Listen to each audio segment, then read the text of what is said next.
In this episode, we're going to be reviewing some of the questions that many people after narcissistic abuse experience, some of those that become internalized beliefs, those silent doubts that you may have.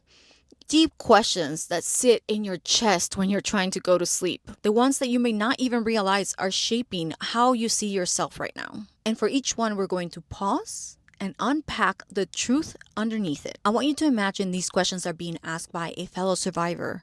Someone trying to piece together the truth after being lied to, gaslit, manipulated for way too long. So settle in, take a deep breath, and let's start unpacking these lies. My questions are down here, so if I look down here, it's because I'm looking at them.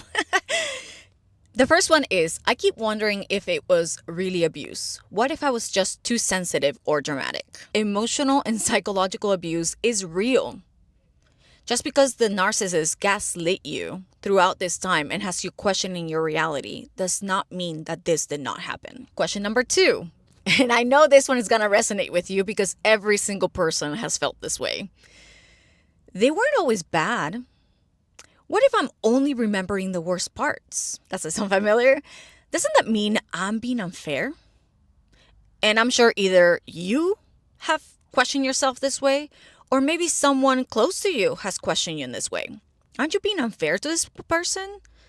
The narcissist is such a great person. They're great to me. What they call flying monkeys that try to fight for the narcissist because they don't see the full picture that you got to see. Trauma bonding and getting little breadcrumbs, little reinforcements can confuse those memories. And this is a fact. Mixed experiences does not negate the fact that abuse happened. Question number 3. Maybe I provoked them. Could I have avoided the abuse if I'd just communicated better? That's a good one, isn't it? Now, the narcissist has you believing these things. You are the problem. There's something wrong with you. Everyone else sees me as perfect and this great human being, and only you sees me this way. There must be something wrong with you. Maybe your way of communication is affecting me, and that's why this is not working out. But let's be honest here. Healthy relationships do not require a person to be walking on eggshells. Abuse is never the survivor's fault. Another one that is very common, everyone says narcissist is just a buzzword now. What if I'm just labeling them unfairly? Nowadays, narcissist is being thrown left and right. That is not a lie. What's also not a lie is that before we didn't know these behaviors had a name. I know for myself, I didn't know it had a name. I didn't really understand it. I didn't know what I was going through until the post-separation abuse, and that got me thinking, this does not feel right. This is not what I was promised, and I started looking into it. Even if you are a therapist, psychiatrist, psychologist, whatever, you cannot diagnose a person that is not in front of you. You can always look into what narcissistic personality disorder is, and that's how I got to see word by word what a narcissist is. Some people also have narcissistic traits. They may not meet all of the criteria for NPD. Narcissistic abuse is a real pattern, not a trendy insult. It's about behavior, not a diagnosis. The next one, which breaks my heart. What if I never find someone else because I'm too broken? I know that I have thought about this. The truth is that I am not broken, and you are not broken. Just like I said in the last video, you may be a little bit bent, but broken? Never. Because the narcissist knows how to pick people. And this person picked you because you have a huge spirit.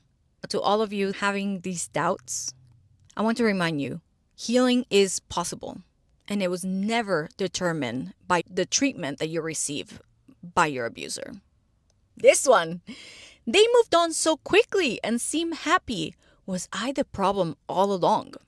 Narcissists move on very quickly because that's a coping mechanism to keep their image. It is not a reflection of your worth. This one is a common one. Is it wrong to miss them even after everything they did? And this one does break my heart because this is just trauma bonding talking. That does not mean you need to go back. Missing someone that hurt you is part of trauma bonding, but being back with them is not going to help you heal. If anything, it's going to create more abuse for you. This one is one that you may have heard from people who may not believe your accounts. They didn't hit me. Does it still count as abuse? Emotional, verbal, psychological abuse are just as valid and damaging as physical abuse. Abuse is abuse, anywhere you see it. Another one is, I'm afraid I'll attract another narcissist. Am I just a magnet for toxic people? This is not about attracting another narcissist. This is all about healing and being able to recognize the red flags, which are going to dictate if this person is part of a healthy relationship that you can grow into, or if this is going to have the same unhealthy patterns that you had with your narcissist.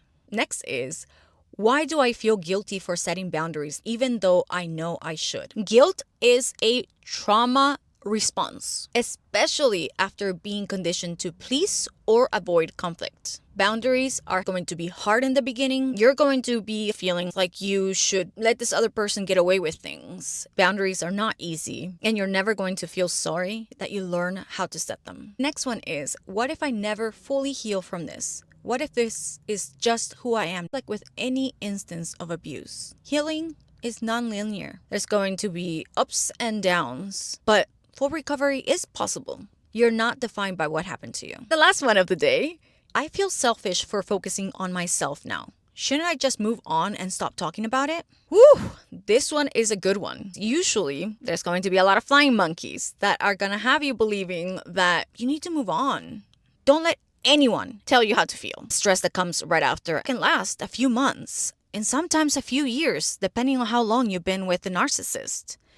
Prioritizing your healing is not selfish. It's self-preserving. You have the right to your story and your process.